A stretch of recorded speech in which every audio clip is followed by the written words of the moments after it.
tumble out of bed and I stumble to the kitchen, pour myself a cup of ambition and yawn and stretch and try to come to life. Jump in the shower and the blood starts pumping. Out on the streets the traffic starts jumping with folks like me on the job from 9 to 5. Working 9 to 5, what a way to make a living. Barely getting by, it's all taking and no giving. Hello ladies and gentlemen, Nick here and welcome to my review of the 1980 black comedy 9 to 5. Which is a movie about which serves as a satire to the workplace of everyday going people. The film centres on three women, Judy, Violet, and Dora Lee, who work for this boss, Franklin Hart Jr., who is a sexist, selfish, egotistical bigot, who mistreats his workers, especially his female workers, and is basically sort of a tyrant in the office. So the three women each fantasize about how they would get rid of him, how they would overthrow him, and then eventually they accidentally, one of them believes that she has accidentally put rat poison into his coffee, which he did, but he doesn't drink the coffee, but instead he has this chair that keeps playing up and he hits his head, and then this causes commotion as the three women panic. But then they soon realise there was a bit of a mistake, but because they are overheard talking about it, the boss, Franklin Hart Jr., starts to believe that they intended to kill him. So in order to prevent him from going to the police, they tie him up in his own house and keeping bondage together and straps and wires and stuff. And they have to keep him there for several weeks so that they can get some papers through about potential scam that he might have been doing. All of this time, they start to change things in the office under his name to make things improve. That by the time that they do release him, the chairman of the company is very impressed with what Franklin has supposedly done, but it's actually the women who have done it. And that's basically the plot of 9 to 5.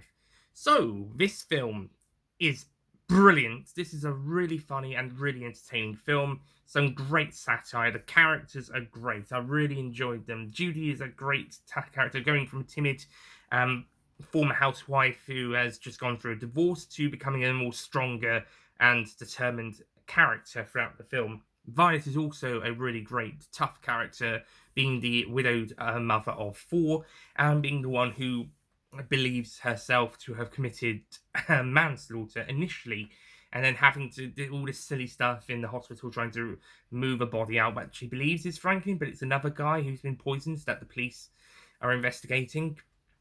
My only criticism about that scene is that Violet doesn't look at the sheets to see if it's Franklin she's taking out instead of this other guy, and then they go through a bit of a kerfuffle before they realise. So it does kind of waste a little bit of time. I suppose it's comedy, it's comedic reasons, but you could have saved a lot of time by just looking at the sheets. Finally, we have Dora Lee, who is kind of like, I don't want to say gullible, but a bit more easygoing and a bit more light-hearted than the other two. And quite a bit of fun. She's married to a guy who's we don't really see that often, actually. I suppose he's nice, but we don't really see much of him very often, so we can't really say too much about him. But all three characters are really great, and especially when they're together and they have a lot of fun, and it's really enjoyable. And the actresses all do a great job. Jane Fonda, Lily Tomlinson, and Dolly Parton, who does the theme song that is played in the opening and closing credits of the film. Also, fun facts, this film became a musical in the late 2000s, and this song was included as one of the numbers of the musical. Franklin Hart Jr. Ooh, he's a bit of a bastard.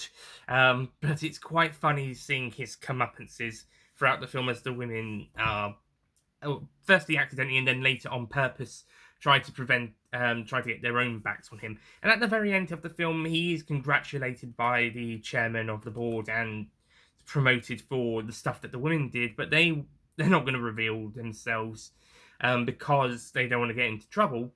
Also, this means that when Franklin gets promoted, he goes to Brazil, which actually means he loses. He loses because he's not going to be in control of the situation of the situation in the building anymore, and he's not going to be able to see his girls again. So he's not going to be able to try to get it on with Dora Lee. He's not going to be have his way with other people. I say have his way. There wasn't too much reference to sex in this film besides the affairs and stuff. But yeah, but see, Franklin would probably want to be around female workers, especially Dora Lee, and now he's not going to be around female workers anymore. He's off to Brazil, and everyone's going to be rid of him. Yay! And that means maybe someone else, a much nicer boss, will come into play with using Violet's and the girls' methods that they set up under Franklin's name. So actually, despite Franklin getting praised and given a promotion for what he didn't do, he still loses because he's not going to be there anymore. And also, he wasn't there for the last couple of weeks, so it's an extra bonus. Yay! And the girls get to work, well, two of them, because Dora Lee then leaves to be a singer at the very end. But but Violet and Judy, I should say women, not girls. The women get to be able to work without Hart being there. So it's actually a victory for them rather than for him, even though he got the promotion and the praise, but he's going away, so he loses. I also find the situations they have with him really funny throughout the film, where he's tied up and he's all the straps on him and he's unable to move, and there are points where he tries to escape, but he's stopped in his tracks pretty easily. Judy's husband does try to come back to her, but he then he's not that nice of a guy, and he's not a monster. He's not like Franklin, and he's not any worse, but he's still a bit of a dick. We've also got Franklin's wife, who's actually quite nice, but she doesn't appear much in the movie. And we've got Roz, who's this other worker in the workplace who spies on people and tattles on them. She's not that very nice, but she then gets sent off to France for a bit.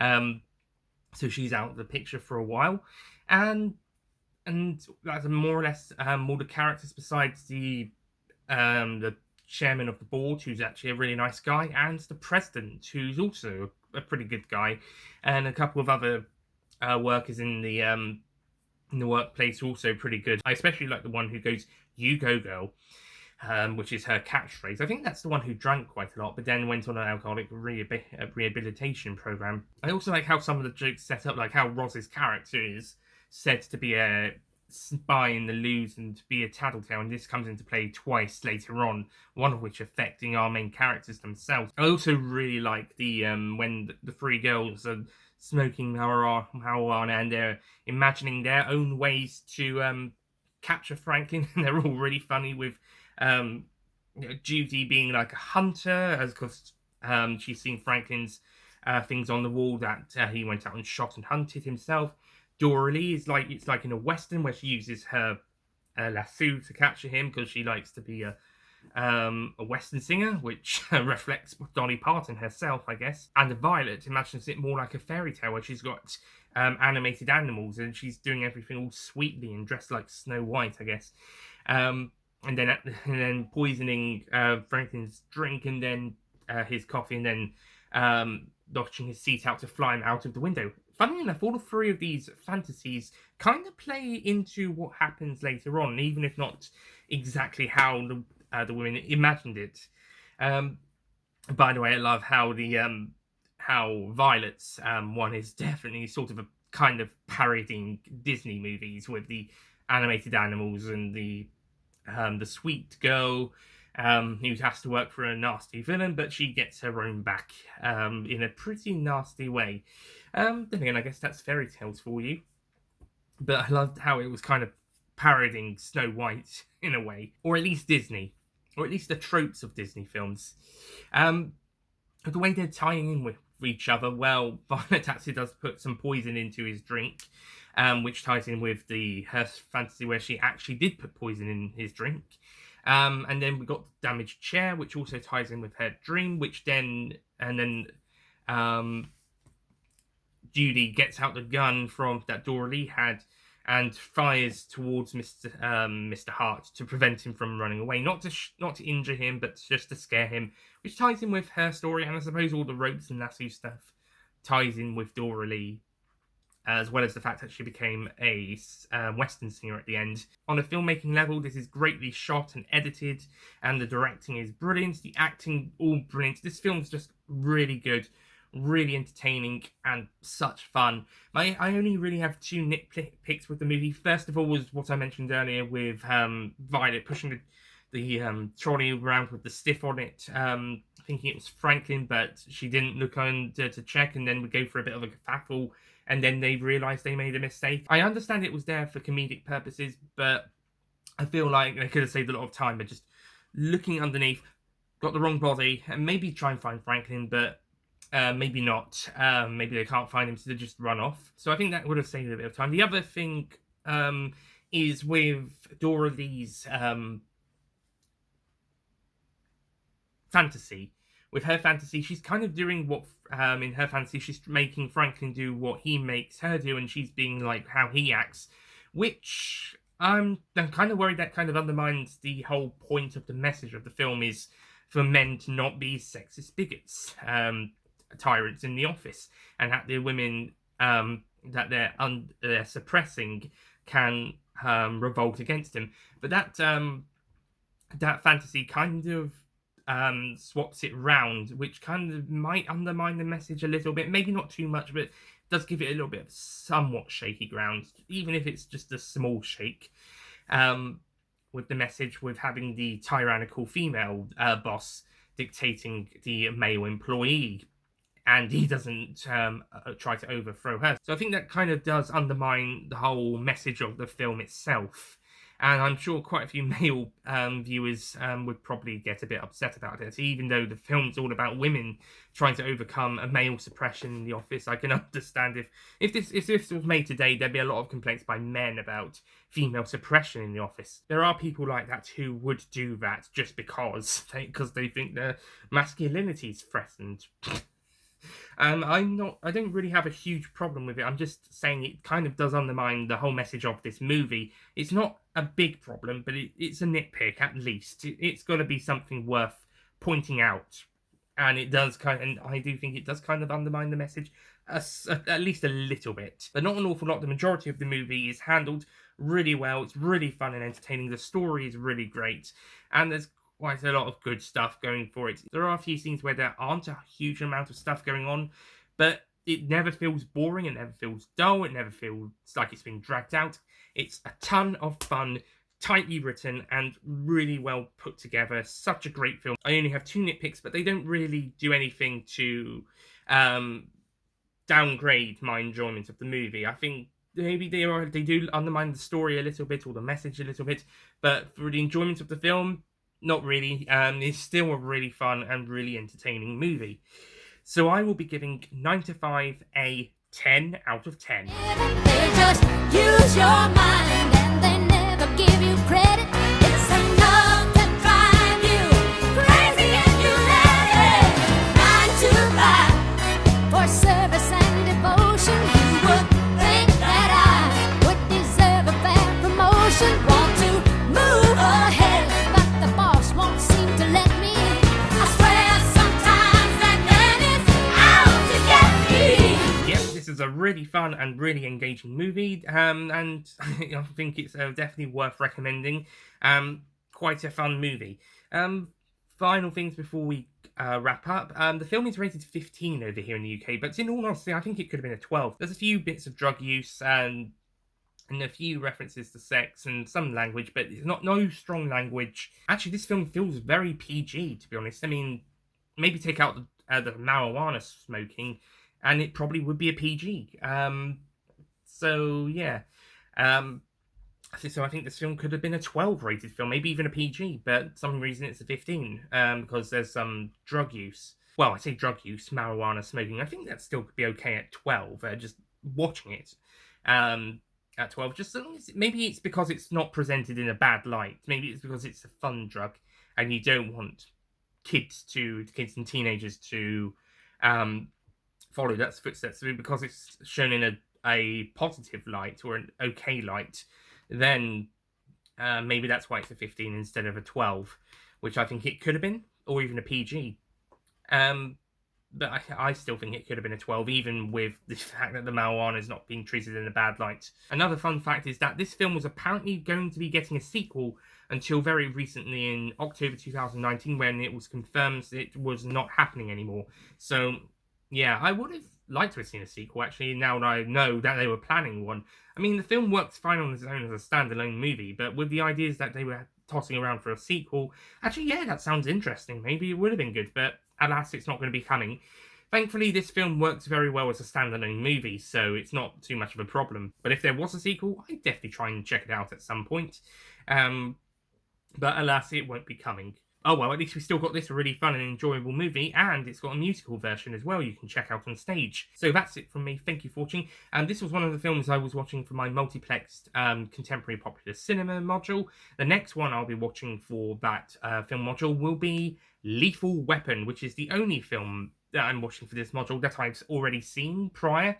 And you can check out my original review of that and my review of that, the following 3 films now, and I'll re-review it after the rewatch. Anyway, thank you for watching. I'll see you guys next time. Goodbye.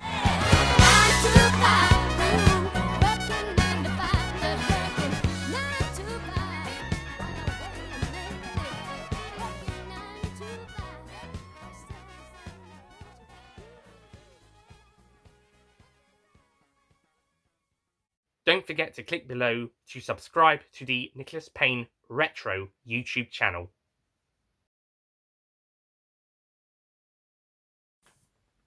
But it's actually the women who have done it. And that's more or less the plot of 9 to 5. So, 9 to 5.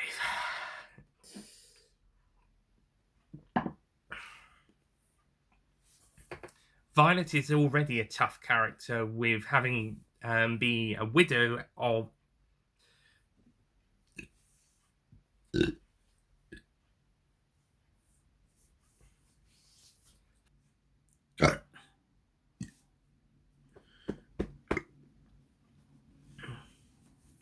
and Dolly Parton, who is also the same Dolly Parton, who did the Dolly Parton, who does the opening song.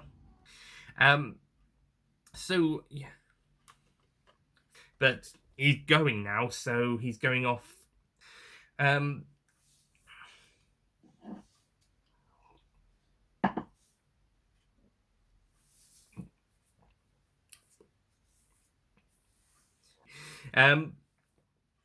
yeah, that's more or less it. I mean, that's more or less the gist of it. There's not really much more to talk about apart from the fact that, especially like the one who goes, "You go, girl," that was really good. Which leads to the situation they have to find themselves in. And I also.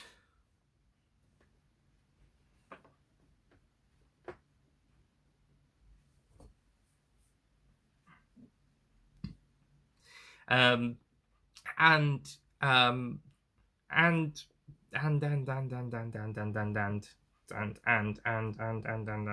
on. Right.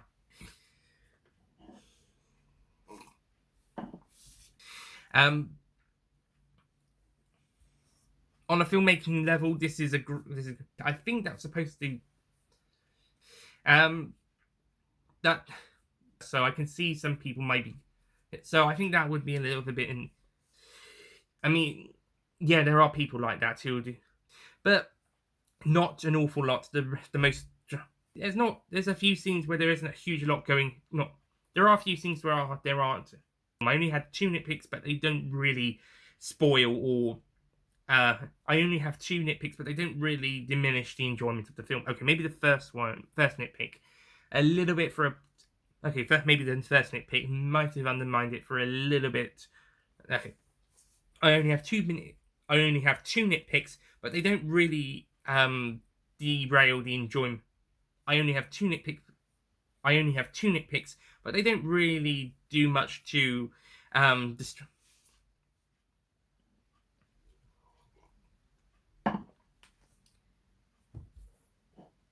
There's a few references to drug, and there isn't any violence, and it's not like this, and it really feels like this film. If it, well, I say drug use, marijuana smoking. I don't think that's too much worse than.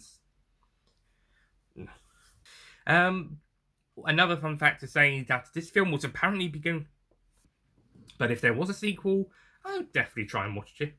But in the meantime, we've still got this really fun, enjoyable movie to. And so that's it from me. Thank you for watching the next film, and I'll see you guys, and then I'll get